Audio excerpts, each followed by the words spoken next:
Broadcasting from the business capital of the world, this is the Podcast Business News Network. Diana Bejasa joining us, our amazing friend, our confidant, our coach, our author, our speaker, mom, wears many hats, and she's helping people, really, in short, feel better about themselves and achieve things they thought weren't possible, or maybe they just weren't sure how to get there. But she's here as her guide and has been. I can't believe this is episode 27 with her. How loud does it have to get before you finally listen? That'll be the topic. Diana, please say hello to your audience. Hi. Hi, Jill. Great to see you all. Hi. I don't know what else responded. Hi, great to see you too. So tell us, Diana, a little bit about what you do for the new timers that are tuning in. Yeah, well, I love helping high-performing leaders figure out what's keeping them at this level and disrupt some of the personal development myths that are keeping them from their next level so that they can achieve more, reclaim their health, reclaim their relationships, and like experience this total life transformation by working a lot smarter. And let alone with your work as a success coach, you're helping people get through a lot, including yourself. We talked about burnout. And is it a burn through coach? What do we call you? The burn Yeah. through catalyst, I am the Burn Through Catalyst speaker, and I'm a life coach. I'm an author, so I've energy written, healer. yeah, I have this Manifest Your Dreams journal here. This is available on Amazon. The easiest way to find it is by searching my name, Diana Bejasa. That's Diana Bejasa. You can also find me on Instagram, Facebook, and TikTok at Diana Bejasa Speaks. Perfect, sweetheart. Well, thank you for being here, joining us, and hope everyone's on the mend. I know a week or two ago, right? Your daughter was sick, you were sick, and we're all dealing with stuff which keeps us down a little bit. And a lot of times, we make complaints, maybe false complaints, and we say we're stressed, we're stressed, we're stressed. But sometimes maybe we overuse that word. Tell me a little bit about stress. Yeah, well, I think what it is we've got to be looking and noticing how it is that we feel. And And I think that it's one of the things about calling it stress is if we're saying, is it just stress, right? As if that's, kind of like diminishing it or making it seem like it's not that big a deal. Because honestly, if you've been looking for a warning sign, if you've been waiting for something to nudge you, or move you forward, like that's what yep. this is. Like, I'm not here to give a gentle nudge today or a motivational quote in some cute cursive font. Um, I'm here to talk to that voice inside you that's been whispering that something's off. Um, because when it comes to the stress, right? Um, it's been talking to you, but you've been tuning it out, right? And now it's shouting. So I'm Mhm. here to translate that because our body has been trying to get our attention. Maybe we've been pushing through the burnout, right? Doing all the things like finding a way through, Yep. even when we don't feel comfortable, brushing it off. And why, right? Why? Because we have things to do, because we have people counting on us, because we have no time to relax or unravel. Mhm. I get it. I've been there, right? I know that life, but I'll tell you, um, you don't have time to keep pretending that you're fine. Pretending is expensive, and we're about to break down the receipt. So, like you said, we're going to talk a little bit about stress. This idea that it's just stress, it's just a busy season. Once I get through this week, I'll be fine. It never ends usually. It keeps going and No. going. And it's just the way we're wording it is just, we're just, I think, making excuses. I don't know. Yeah. Yeah, and the thing is, it could be. It could be just fine. It could just be a busy season. But what we got to check ourselves is we got to look and see, have I been saying this for months? Have I been saying this for years? Just one more week, just this busy season. I just have to get over this and I'll be fine. Yeah. Because right now, if we're still waking up tired, craving sugar, silence, or escape, if we're snapping at people that we love, if we feel more like of a desire to zone out during parts of life that we used to enjoy, Mm-hmm. if we're self-medicating with Netflix or wine or protein bars or productivity hacks, like none of that is actually going to fix anything. So this isn't just stress anymore. That's when we want to look and really see maybe this is not what I thought it was, right? And really what it could be is a full body rebellion. Hmm. So what happens a lot of times is we may be noticing our nervous system is staging an intervention, right? Our gut is waving a red flag, our sleep is falling apart, our focus is fragmented, and our joy, what is that, right? Mm-hmm. Like maybe next week, maybe next year type of thing. And I know what that feels like, right? Like I've been there, and I know as well that one of the most important things that we can do is turn around or pay attention faster than not. So that's what this is. It's like a wake up call. It's intended to help you realize faster than not so that the damage doesn't get worse, right? Because if you're still saying, right, I just need more discipline, I just need to try harder, then we need to stop gaslighting our own exhaustion and start listening to the body, to the data, right? Our body's telling us what's going on. And it's not a lack of motivation. Mm-mm. It's an alert. It's something is off. And the longer that we keep ignoring the signals, or the longer that we just keep medicating the symptoms, like nothing's going to change. We've been like this. It's been like that, right? Like I think back to my days where I was literally sick from head to toe, losing my hair, tightness in my jaw, pain in my low back that was chronic, de Quervain's disease in my wrist, like bone Wait, what spurs, was that? The what de disease? I never. Quervain's disease. So it's like Hmm. I have like a chronic pain and Like issue with my not a wrist here. carpal tunnel, like a. No, no, it's from holding onto pans. So when Oh I my would gosh. I used to hold these like really heavy saute pans, and when you hold a saute pan, you hold it like this, right? Mm-hmm. And there would be like tons of food on it that I was serving or whatever, and the pressure of pushing this down so much caused like Oh. a tension here. So I have like it's a specific thing.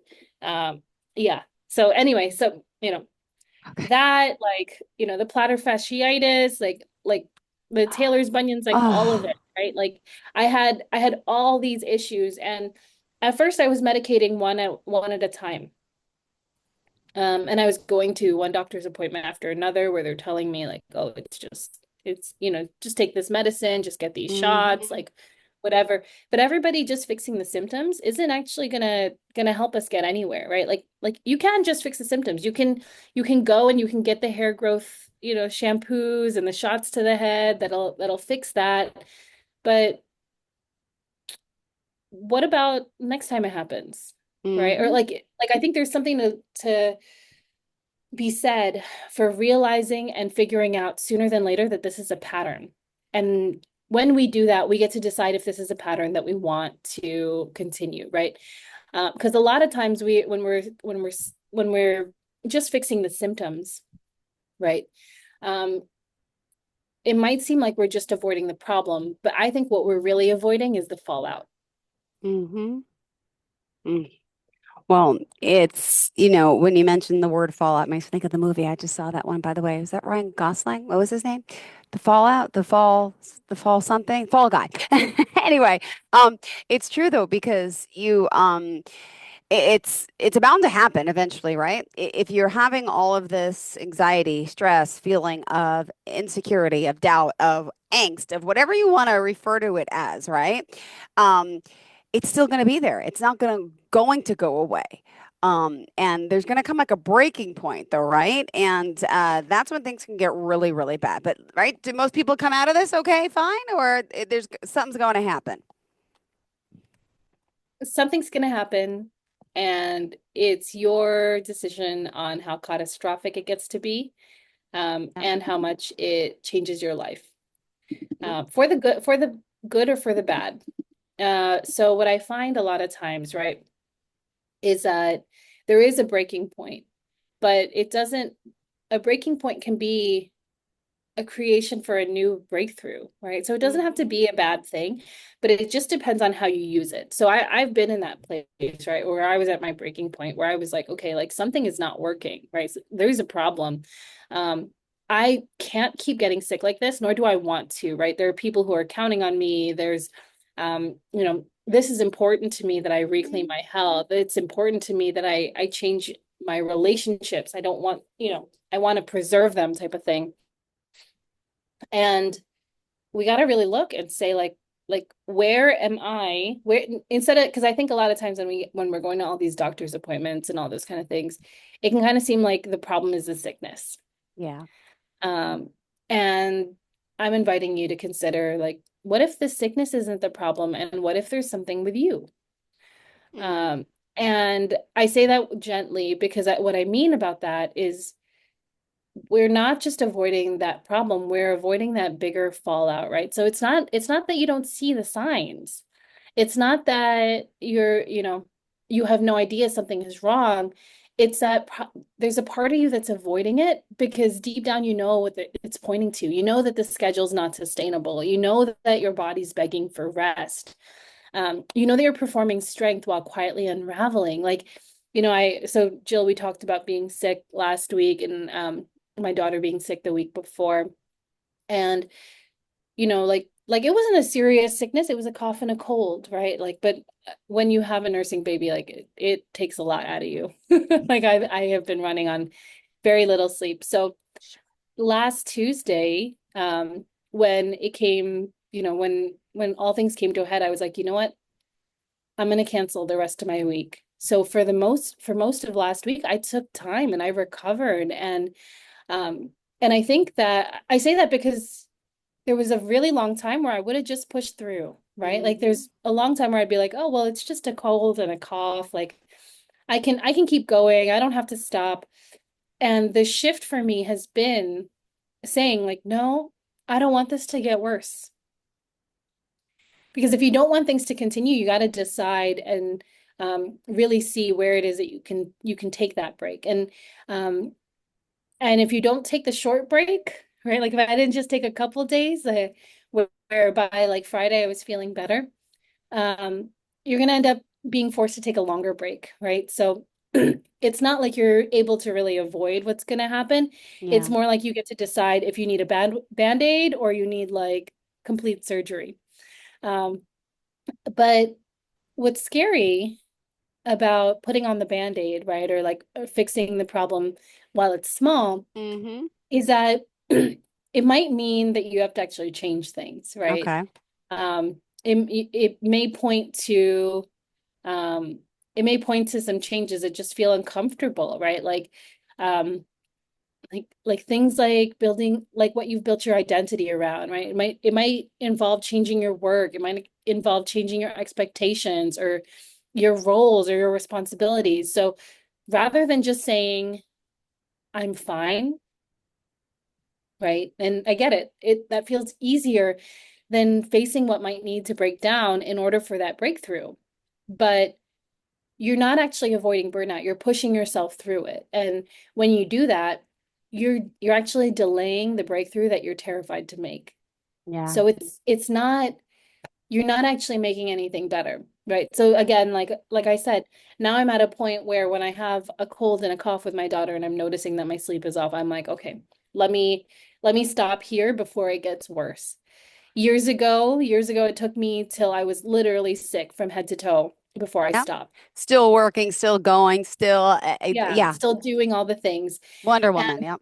all I'm doing is inviting you to say to stop sooner, right? Like because every time that you break the pattern, the faster and faster that you do it, the less that the fallout becomes so big, right? Um, that time when I didn't listen until it was really like quite extreme, it required a complete overhaul of my entire life. Like, um, a new career. Like I had to give up cooking, right? I couldn't do it anymore physically. I literally couldn't stand in a kitchen Uh, anymore. So something that I loved became something that like became really painful. There was such a grief and loss around that.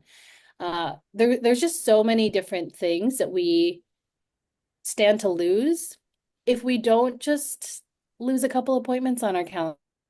If we I don't know. just give ourselves a couple days, and like I said, that issue is just going to compound. So if you don't stop now, you might need a week, you might need a month, you might need even longer, depending on how extreme you let it get. And the worst is when your body forces you to take it, and like you have no choice, right? Like where it's like, nope, now you're going to get laid up in a hospital, where you don't have any choice whatsoever about what's going to happen to you, because that's devastating. Yeah. It's like, how am I supposed to live? How am I supposed to do all the things? And then we have all this anxiety about getting back on track, right? Thinking that we're falling behind. But Yeah. what we really need to do is figure out, how can I use this break? Like I was telling you, I took a break for a couple of days last week.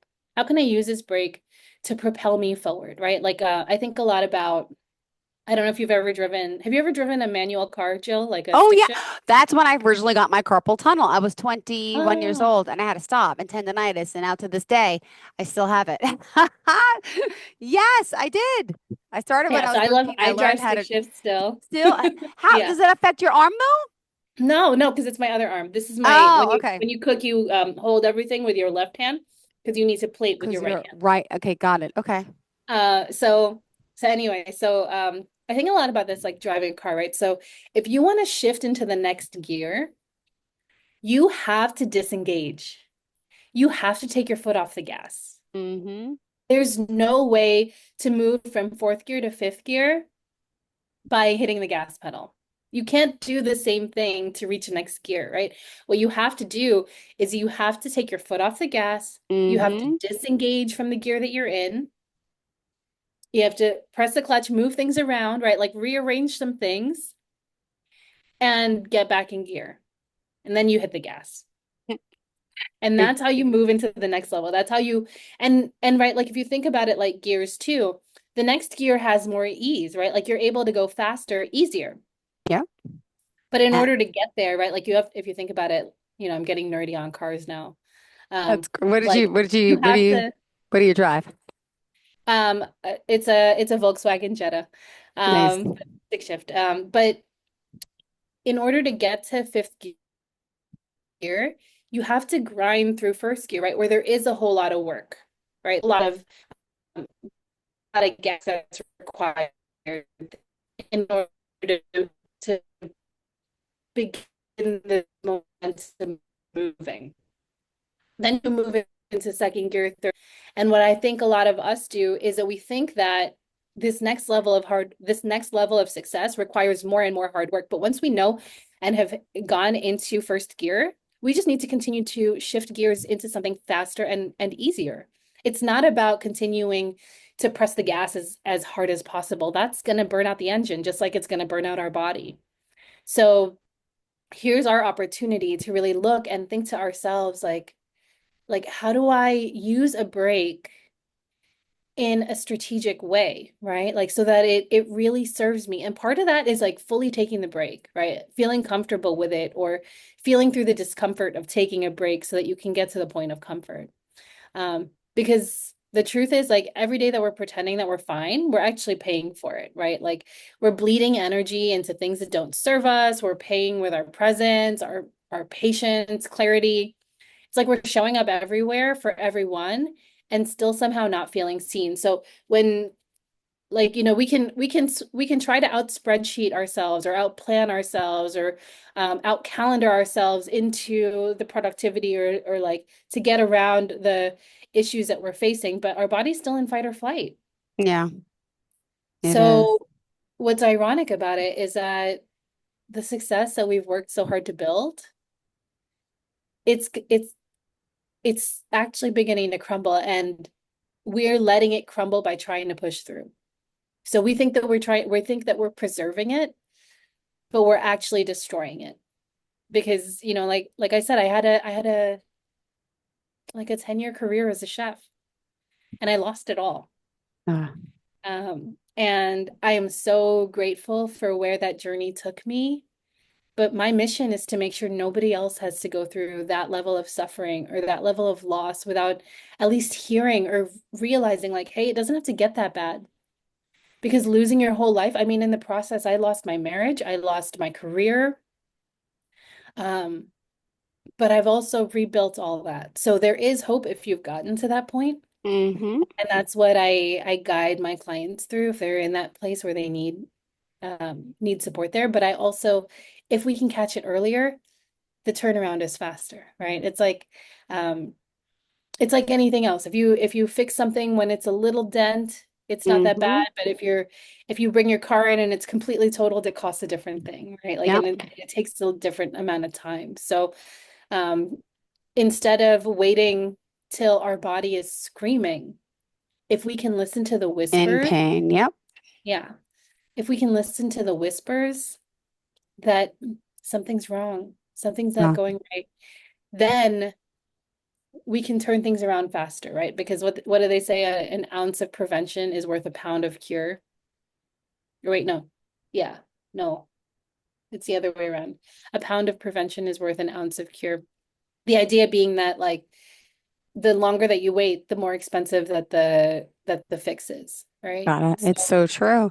And that's what we're doing, wear and tear on our bodies when we're not taking care of ourselves. yeah. So Mm. I find that like, we might be looking for a sign, but we don't need that. What we actually need is a decision. Yeah. You don't need more evidence that something is wrong. You don't need to hit that rock bottom like I did. Mm-hmm. You don't have to wait until your body's ready to collapse before you say that something has to change. Like, I hope that you pick it up before I did. Yeah. Because you already know, you know intuitively. So the question gets to be instead, are you going to keep bleeding energy into a life that looks good but feels wrong? Or are you going to finally pivot into something that supports you and not just your output? Because obviously we already know we're strong, right? You know you're strong. I know I'm strong. But Mm-hmm. what you haven't practiced as much is surrender. And I'm not saying give up, right? Yeah. But letting go, right? Taking your foot off the gas, disengaging. And when we disengage, right? Like, I'm not saying just take a break and like, go find yourself in Bali or something like that. I'm saying do it intentionally, right? Like, so when you're disengaging, when you're driving stick shift, right? You're not just taking your foot off the gas and then like going back into the same gear and then pressing, the gas again, right? You are moving things. You are taking things to another level. Yeah. And it's required for you to take things to another level to take a break. You can't keep you can't they say oftentimes in business, right? Like you can't work on your business when you're too busy working in your business. You've got to take a step back. And that's a lot of what I help people do with my clients, is really look at like how do we, even if it's just like an hour, right? Even if it's just a consultation call, like how do we take a step back just for a moment and really look at what's going on so that we can step in with greater clarity into whatever our next level is, right? Because we don't need a better planner. We don't need to try Mm-hmm. harder. We don't need to do any of that stuff that has been keeping us spinning the wheels. What you need to do is choose yourself. Yeah. Well, we have to make the time, make that a priority, and a lot of us don't. And we've talked about self-care plenty of times. We talked about the lack of, taking care of ourselves, what it does to our body, mentally, physically, emotionally. And, we have to survive. We have to function as parents, right? As workers, as providers. There's a lot of pressure, a lot of responsibility, but we also want people to know that it's okay. Obviously, we're talking about this because this is happening everywhere with you, with someone and it's important to talk about because yeah, you gotta get some help. You gotta rely on someone, but then it's like, well, who do I trust? Should I be talking to my neighbor? Should I talk to my family member? No, it's and some people don't like taking advice. So you have to come to the point of where you're ready to kind of de-stress and wake up and say, geez, maybe there is something going on a little deeper here. Maybe I need some help. I mean, give me an example, if you don't mind, someone that reached out to you who needs this type of help in a sense, where they're having trouble, and what type of wake-up calls are you seeing your clients, dealing with? Yeah, I had a client who realized that she was on the brink of divorce. So sometimes the wake up call's not in our body. Yeah. Or sometimes it is, but maybe the stronger wake up call, the one that really gets to us, is our relationship. She was on the brink of divorce. She was working so much. She felt so resentful of her husband and wanted a different reality, but at the same time just felt like there was no way out. And what we talked about was like really giving her this chance to like take a pause and look at what she could destroy if she kept going. So if you keep going, if you don't stop, if you keep doing the same thing that you've been doing, if you keep using these techniques that have gotten you this far, what does that road look like? Right? And that was the same question I asked her, was like, okay, if you keep up with this, where are you headed? Right? And she's like, yeah, like this marriage is over, like, and then she also saw like the bigger picture where like, like if she played the picture of what it was going to look like down the road, and she was like, yeah, like I think I would hit my short-term goals, but what it's costing me long-term is not worth it. And I think that that's the point, is rather than being short-sighted, which is what happens to us when we're in fight or flight or when we're in stress, we get really short-sighted. We're just focused on like, let me get through this moment. Let's look long-term at what this could cost us, right? And as she looked long-term, she realized she didn't want to do that anymore. And so we got clear on what she actually really cared about, what mattered to her, her family, her husband, still continuing to do this work, but obviously realizing that doing it this way wasn't working anymore. And she was worried, like I said, a lot of times it feels like we're afraid of, like, the truth is we're not afraid of the break, we're afraid of the fallout. Yeah. And what happened was I helped her realize that she could take a break. She could rearrange things in a way that actually grew her business, that actually meant that she had more time with her family, that meant that she had more time for vacation, that meant that she had more time to do things that she really loved. And when she did that, she was amazed because her business grew faster and easier than she expected. Her family was happy and thriving. So like, instead of just being able to provide for them, she was able to like, take them on these epic trips Really. and do more than she'd ever expected, right? Like going to Florida, taking them to Disney World, all these things that before had seemed so impossible for her because she was just so stuck in the gear that she was in. Um, Now, I mean, she just vacations regularly. Like it's a non-negotiable for her, and it's as if that life before her wake-up call, like she's like, why did I live that way for so long? Why didn't I call sooner? Why didn't I get Amazing. help sooner? Um, and it's just so amazing what happens when you allow yourself to take your life to the next level. Like it's such a pleasure and a gift that I get to give. And I look at it myself as like I was handed this like really challenging situation. I went through this. And if I can help somebody shortcut their way out, that is the best thing in the world. So if that calls to you, schedule a free consultation with me. You can find the link on my website. It's www.savorlifewithdiana.com. You'll find the link to do a consult. There's also a masterclass there where I talk a lot more about stress and breaking through. That's completely free. But if you Aw. want more, if you really want to dig deeper into your stuff and figure out what's going on with you and really create a change, you're not going to be sad that you made a call. You're going to be like, why did I wait so long? Why didn't I do this sooner? Because when you're able to shift your life, when you're able to take it into that Mhm. next gear, it is the most rewarding and powerful experience. Beautiful. Thank you so much, Dan. A pleasure having you here as always, and excited to always, to hear your point of view. I can't believe it's been this many episodes. 27 episodes we've been talking. Always a pleasure. Now, remind us Thank how we can you. contact you, please. Yes, so you can find my free consultation, like I was saying, at www.savorlifewithdiana.com. That's SAVOR lifewithdiana.com. Or you can find me on Instagram, Facebook, TikTok at Diana Bejasa Speaks. That's DIANABEJASA Speaks. Hmm. And yeah, I look forward to connecting. Same here, sweetheart. Always a pleasure. Thank you. Enjoy your day and You. have a great week and take care of that arm. Oh my gosh. Okay. You got me thinking now because my carpal tunnel's back because I'm using the computer so much. And I'm like, Mm. I never heard of that disease. I'm going to go look it up. Well, hope you feel better. Thank you for Thank enlightening me you. as always. Bye.